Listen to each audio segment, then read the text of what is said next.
No? Oh yeah, this is company. So I didn't care about that back then. And that's, at first he was going to use Donnie Ross and Richard Pryor. I said, people, with all due respect, they bring too much baggage to the picture. We need all purple people. So we gotta find somebody. And I heard about this girl, Alice Walker told me about this lady up in San Francisco working on the streets, doing these impersonations. Whoopi Goldberg. So I had her come to Harlem, and she did 17 vignettes from junkies to valley girls. You know, everything. And Steve was so in love with it. Then that weekend he called up, because he still hadn't committed to do the movie. And he said, Quincy, she wants to do, what's the one with the Rolling Stone title? Jumpin' Jack Flash. Jumpin' Jack Flash? Jumpin' Jack, thank you. Thank you, thank you. It's on,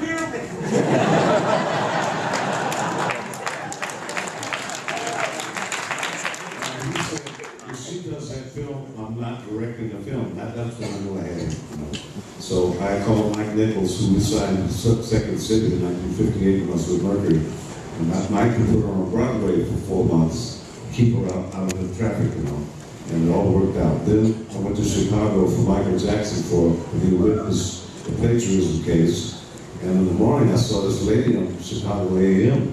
I said, if she can act, that's Sophia. And then it took me 3 days to find a name. I called Mary D and all those people. It was over. Her name backwards spelled Harpo. That's who she played his husband. But he was a husband for the movie. Anyway, I sent the thing back to Stephen, and that all worked out. And we got 11 nominations. All the girls in the movie, Margaret, Whoopi, and Oprah got nominations.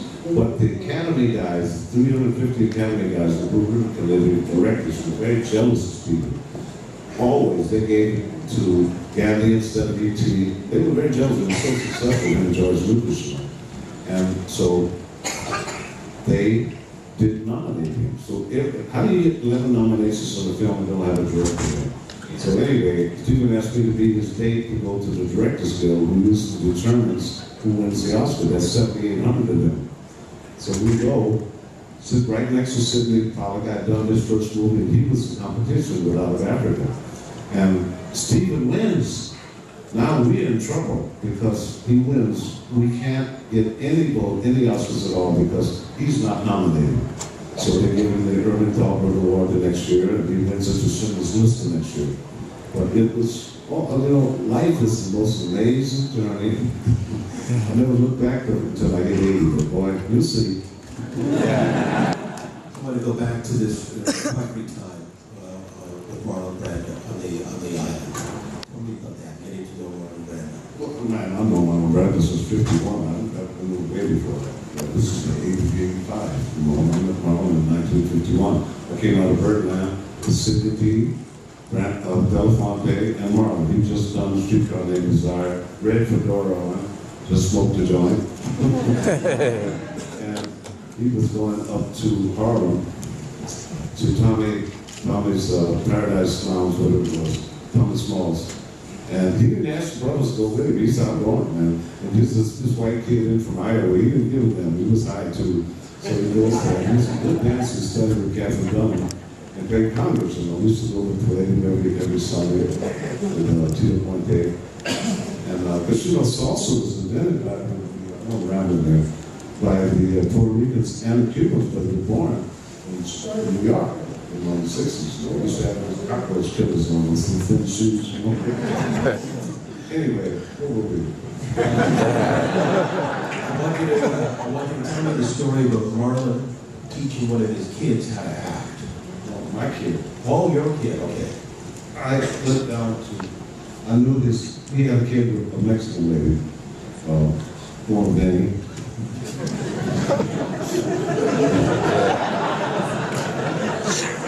He was a wild kid. And at his memorial, everybody was there, from Nicholson to Juan Baby, Sean Penn, everybody. And these guys, young guys, have never seen Brando. Brando was the most charming, good-looking guy you ever saw in your life. And he'd hold that smile back, and he laid on you, and you were wasted after that. But they asked somebody to describe him in one word, and they said nanotechnology. Because he was out there, man. And so I took his son, Amico, down to San Diego. We got our first patent record on Thriller. And Michael met him and everything else, and they funded, you know. And he hired him. Amico still works for Jackson Family. Beautiful kid, you know. And so Brandon wanted to pay me back. I said, "You're not to pay me back, man." That was natural, organic love, you know. And fun. So he says, "No, I want to teach your son to dance." I said, "Man, he's the #1 break dancer in Sweden. That's Swedish, you know. And they're on the front page of the paper every day." He said, "Okay, then I'll give him acting lessons." So we go over to his place. He's got on this kimono, Japanese kimono, ponytail on, everything else. We sit down. This is just before I went away to his place in Petro. And I said, "I'd like to take it, you know, because he's giving my son an acting lesson." My son's 17 now. He says, "You know, acting is very important in television and movies, but when it's most important, it's when you've been out with another lady all night, and it's time to go home to see your wife." That's not 17, you don't know what he's talking about. He said, "First, he's very detailed." He said, "You put down behind the house, turn the over on the top of it, you slide down back to the back steps. Take your shoes off." My son looked at him like he's crazy. "Take your shoes off and just tip the steps." And he gets halfway up and his wife is sitting there with her hands on her hip, giving him a cold, hard stare. This is when acting is important. And there's silence on the tape. He says, "You got one take."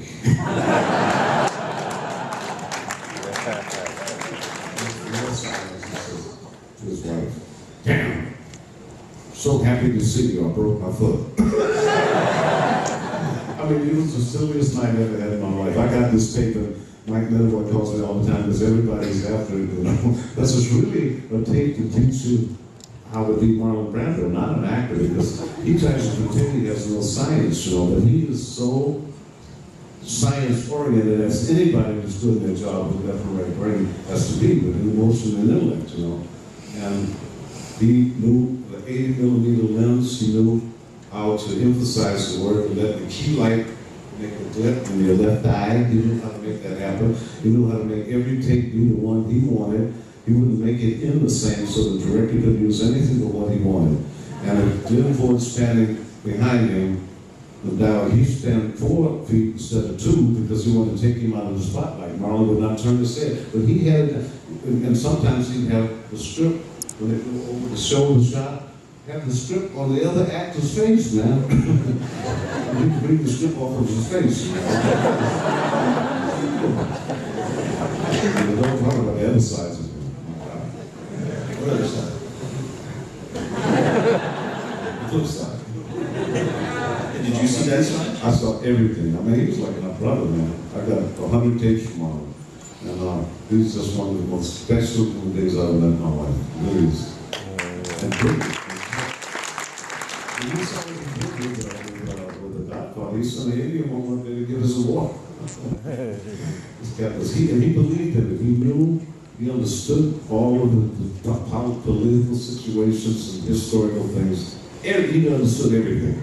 And it's just one of the joys of my life. Well, I got some beautiful friends, but he was definitely one of them. Sidney Poitier, too. I want to run some names by people that you've worked with and people that just might have come into your world and just get your reaction. Frank Sinatra. This ring I wear is Frank left me. It's his family crest from Sicily. He wore that for 40 years, but that was like going to another planet. It started in 1958. I was working in Paris studying in Berlin's record company, Barclay Records. And one day they say, Grace Kelly's office called today. Mr. Sinatra wants you to bring your house band down to Monte Carlo for a benefit at the sporting club. And I had a 55-piece house band, the best string players, woodwind players, Ravel oriented. I studied orchestration there. And we had Kenny Clark on drums. We had Stephen Rapelli from Django Reinhardt. We had Lucky Thompson and Don Bias. We took all of it down there by train, and we played for him. And I've never seen anybody like that before. You know, I've worked with anybody like that before. So we expected him to come from the side of the stage, like most people do when they go on stage. He's just an oblong big room, and he's coming from the back, and he's high-fiving with Cary Grant and Noel Coward and all these people. And I'm there with him, the man was going on. We did that to play him on. And I'm stupid enough to think that the applause is going to run out. No way. And so he takes his time, and he comes further, and he stops and gets a cigarette, lights the case out, and lights a cigarette, and comes up to the stand. And we go into Come Fly With Me after that. And he, after Fly With Me, and he takes a puff on the cigarette. Now they cut all the lights down to a single spotlight on it. And Herman Leonard, thank God, took a picture of this. He got it. This was like magic. He said, when I get you up there, no smoke. Where the air is rare. And all the smoke came out. It was like a magician. I'm going to stop conducting that. I couldn't even believe it. This man was like from another planet. You know? I cannot tell you the experiences we had. It's just unbelievable. In every way. From food to wine to margaritas to ladies, everything. He was having Jack Daniels tonight. Let's talk a little about the reference ladies. Let's talk a little bit about that. Let's talk a little bit about the ladies. What trouble did you guys get into, you and Fred? You must be joking.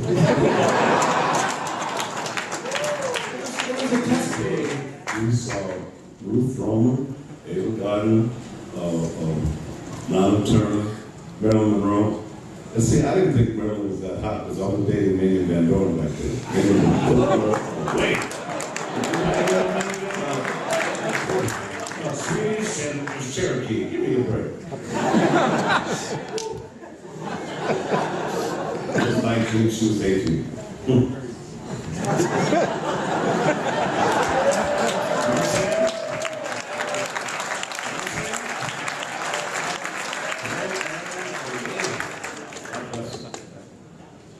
You ever seen anyone get on the bad side of Frank? You ever seen anyone get on the bad side of Frank? Well, Frank was bipolar, you know. And he loves you to pieces of one example. I went over in 1968 to do the story to Italian job with Michael Kay, who happens to be my celestial twin. We were born the same year, month, day, and hour. And he taught me coffee and all this stuff. And when I was coming, my son was born that same year. And Leah told him I was over there when I came back. Sorry?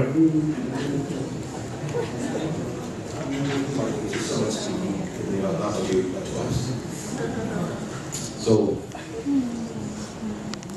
when I get back, it was 3 months late because my son was born. I get back, all the mail that was gone while I was gone, it came while I was gone. On top of it was the letter from Sinatra Enterprises. And the letter had a note in there that says, Dear Q3, which is my son, let Uncle Frank welcome you into this world with a college education, with a bond for his whole college education. And said, knowing it would be a far better world than the one we messed up. The most touching thing in the world. And I call it up, Frank thinks, good hell.